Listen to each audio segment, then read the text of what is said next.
ఇప్పుడు నేను నా కొడుకు కలిసి శివాలయంలోకి వెళ్ళాం. సోమసూత్రం పైకుంది.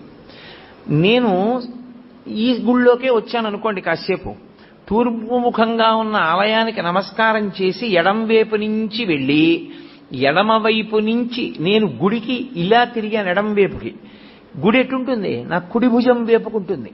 అంటే పూజనీయమైనవి కుడి భుజం వేపుకి ఉంచి ప్రయాణం ప్రారంభిస్తే ప్రదక్షిణం చేశాడంటారు.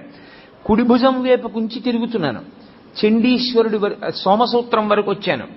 బయటకుంది సోమసూత్రం, కప్పేసి లేదు. ఇక్కడ దేవాలయంలో కప్పబడి ఉంటుంది, పైకి తెలియదు సోమసూత్రం.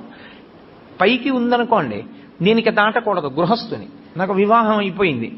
అప్పుడు నేను వెనక్కి వెళ్ళిపోవాలి. వెనక్కి వెళ్ళి మళ్ళీ తిరిగి చండీశ్వర స్థానం దగ్గరికి రావాలి. నా కొడుకు వాడు బ్రహ్మచారి, వాడికి పెళ్ళవలేదు ఇంకా, వాడు సోమసూత్రం దాటచ్చు.